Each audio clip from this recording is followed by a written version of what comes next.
Well, yesterday I was in Oxford, and I met with a group of homebrewers, the Oxford Home Brewers, and they were a really good group of people. We got into some really great conversations about beer, and my trip, of course, and it was a really good time. So, Matthew Hicks actually was nice enough to bring a bottle of his bitter for me to try, and I also figured I probably haven't told you guys how I drink beer and kind of how I really like to sample it in the beginning so that I can get an idea of what the beer tastes like. So I'm going to quickly walk you through how I would try a beer for the first time today.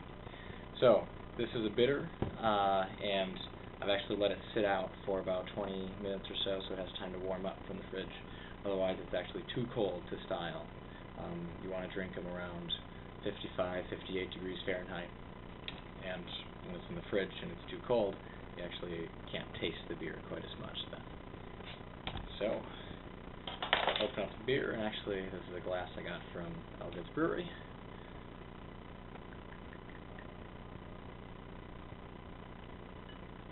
It's like nice condition on the beer.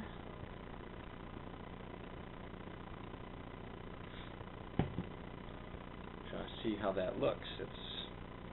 Looks quite nice and clear, and I can actually smell the hops already from here.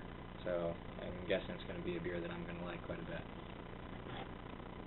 So what I do with the beer the first time I have it, well, every time I have it, is I take a smell for the aroma, because that's one of the biggest things for beers. If it has a bad aroma, it's probably not going to taste very good.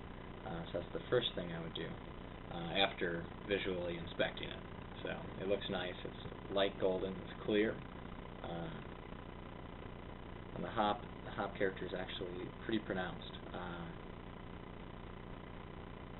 You get some citrusy, almost like a little bit of a lemony character, maybe some grapefruit, as well as some of the actual hop plant, not just bitterness, but you can get a little bit of almost like a grassy or vegetable character in there.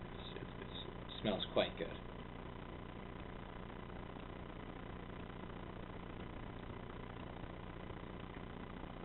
Yep, and the hop comes back right through with the flavor, but not too much actually. This is more bitter than most bitters that I've had in England so far, and that's actually to my liking. But this one still has a really nice crisp malt character to the background, and in fact this is dangerously drinkable. So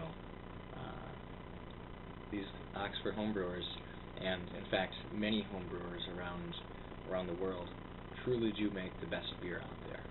And it's because you don't have to abide by anyone else's rules. You make what you like, and usually brewers know how to make beer, and they know what they like, and they know what's good.